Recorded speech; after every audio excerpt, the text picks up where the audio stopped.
Olá, seja bem-vindo a mais um vídeo aqui do Nada Trivial, terça-feira, dia de Neurociência na Veia.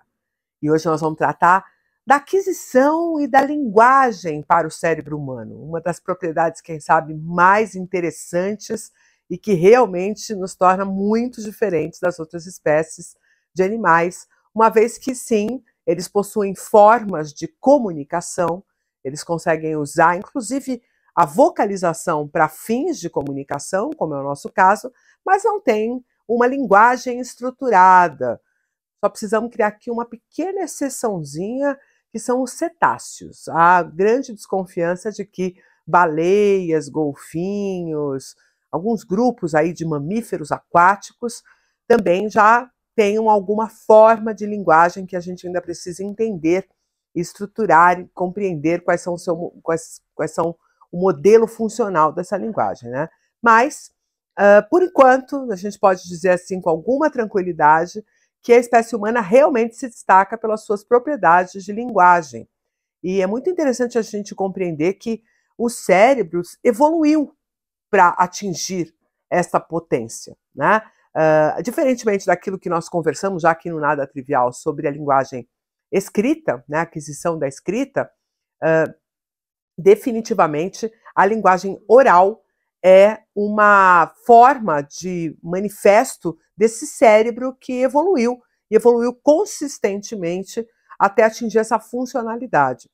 Há muitas especulações sobre o momento do surgimento da linguagem, inclusive muitos autores condicionam até mesmo a consciência humana, ou a qualidade da consciência humana, associada à perspectiva funcional da linguagem. Provavelmente temos a consciência rebuscada que temos porque temos linguagem.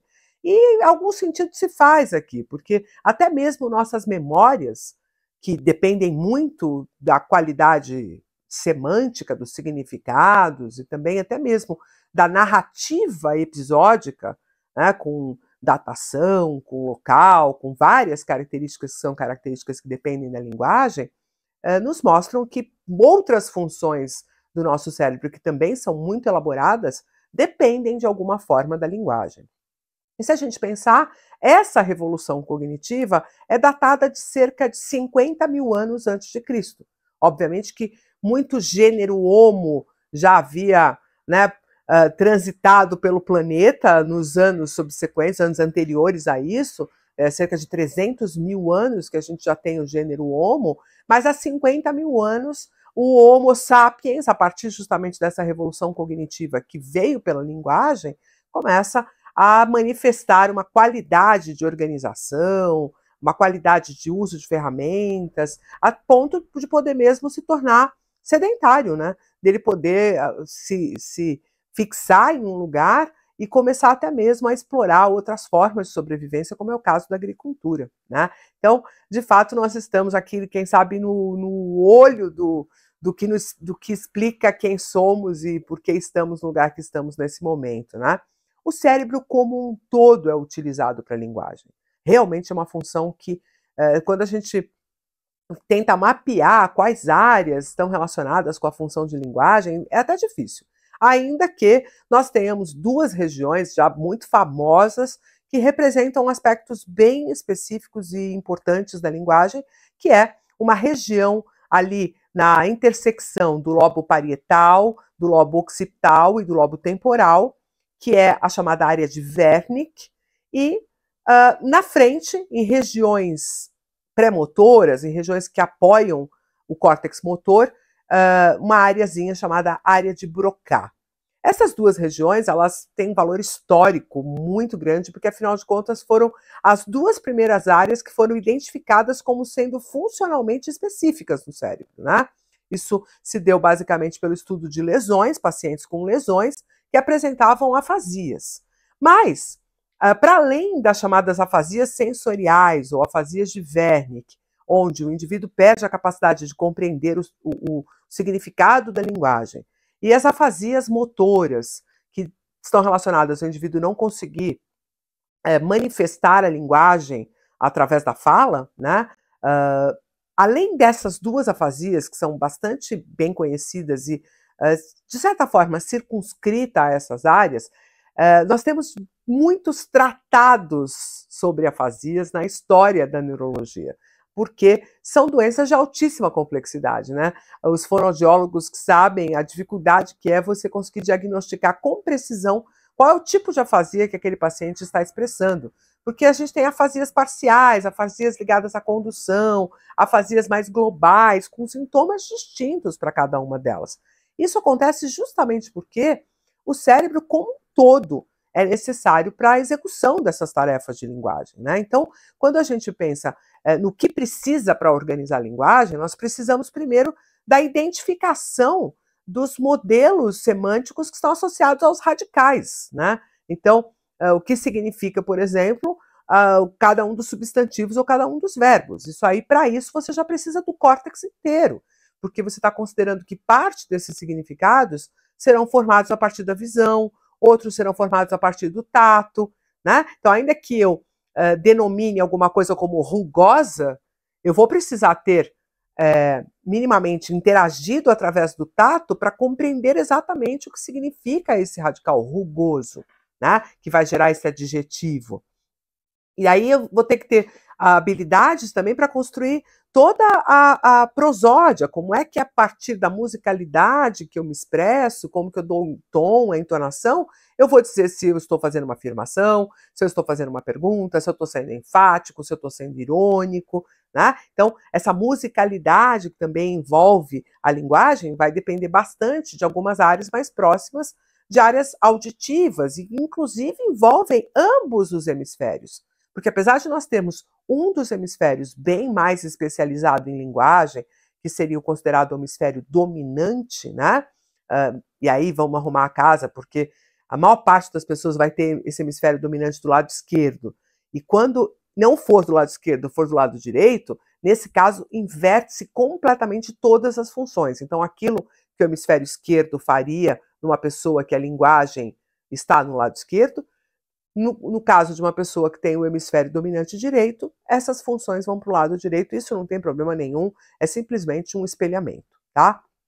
Mas é interessante a gente pensar que por que esse hemisfério que tem mais linguagem, que desenvolve mais características de linguagem, se torna dominante? Justamente porque a linguagem domina as nossas funções cognitivas, a gente aprendeu a pensar, a raciocinar usando linguagem.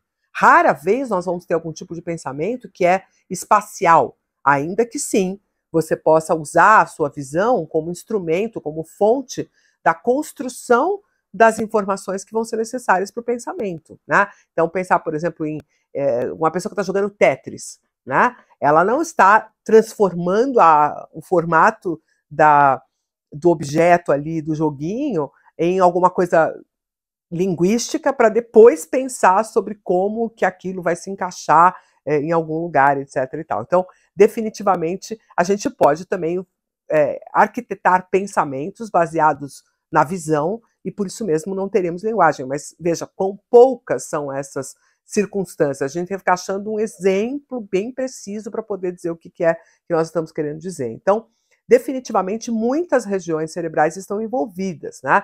E aí, Damasio trabalhou com um modelo para a linguagem bem interessante e que, de alguma forma, é alguma coisa um pouco mais elaborada do que aquilo que nós tínhamos antes, apenas com as áreas de Broca, o Wernicke e o feixe arqueado que une essas duas regiões. É uma visão mais global sobre a linguagem, né? Então, teria um primeiro elemento, que é um elemento operativo, né, que é a instrumentalização da linguagem, que tem muito a ver com a montagem da expressão da linguagem. Então, tanto para a compreensão quanto para a emissão, essa construção que é própria de cada língua, inclusive, né? Então, a depender da língua que a gente está usando, esse operativo vai ser bem diferente. Já o segundo núcleo é um núcleo semântico, que é justamente aquilo que constrói os significados da palavra. E aí nós vamos ter contribuições dos dois hemisférios, porque os dois hemisférios têm vivências que podem ser traduzidas em aspectos semânticos, né? E ainda um terceiro elemento que vai envolver a mediação, né? Que tem a ver com toda a organização entre a semântica e o sistema operativo, né? Que é o sistema que constrói a organização da língua com a semântica. Você precisa de uma operação que é uma mediação. E aqui vai envolver bastantes funções das áreas frontais por causa das funções executivas. Então, aqui também nós vamos ter córtex pré-frontal através de memória de trabalho, especialmente a alça fonológica da memória de trabalho, operando nessa perspectiva. E aí é muito interessante a gente pensar que tudo isso vem de uma evolução de tal sorte que uma criança, já na barriga da mãe, é impregnada pelo ritmo e pela sonoridade da sua língua materna, e estudos mostram que a criança já nasce chorando, usando elementos dessa língua materna, né? Tem um estudo muito interessante que compara crianças francesas com crianças alemãs, e elas choram diferente, justamente por conta dessa herança, né? Que pode vir, obviamente, da sua genética, mas parte também da própria experiência linguística dessa criança dentro da barriga da mãe e aos primeiros dias de nascimento. A criança já nasce podendo, inclusive, identificar o que é a sua língua materna e diferenciar de línguas estrangeiras. E à medida que ela vai sendo apresentada a esses diferentes estímulos, ela vai, inclusive, encaixando as diferentes formas de linguagem em diferentes modelos, de tal sorte que uma criança que é bilíngue ou trilíngue, ao nascimento, né, ela já nasce num ambiente polilíngue, com várias línguas, ela já é capaz de identificar as diferentes línguas e com que língua ela fala com que indivíduo. Isso basicamente nos mostra o quão preparado para a linguagem o nosso cérebro chega ao mundo. E a gente tem que realmente agradecer por isso, porque isso nos transforma num tipo de espécie que pode acabar, inclusive, suplantando as nossas próprias dificuldades motoras, físicas, porque não somos uma espécie forte, nós somos uma espécie que corre, que voa, que faz coisas espetaculares com o corpo, mas fazemos definitivamente coisas impressionantes com o nosso cérebro. E você que acompanha aqui o Nada Trivial já sabe que se fosse trivial a gente não ia nem gostar, porque não ia ter a menor graça. É bonito mesmo essa complexidade das várias regiões cerebrais atuando para executar uma função tão nobre como é o caso da linguagem. E todo dia útil é dia de vídeo novo por aqui. Então, se você gostou desse vídeo, curte ele por aqui, compartilha com quem você acha que vai aprender com ele e não esquece de seguir, de assinar aqui o nosso canal para você receber notificações de quando a gente publica vídeos, porque todo dia útil é dia de vídeo novo aqui no Nada Trivial. E olha só, esse bordãozinho vai mudar, porque já já nós vamos também ter vídeos aos sábados e domingos. Aguarde que vem novidade no Nada Trivial. Um grande abraço e até o próximo.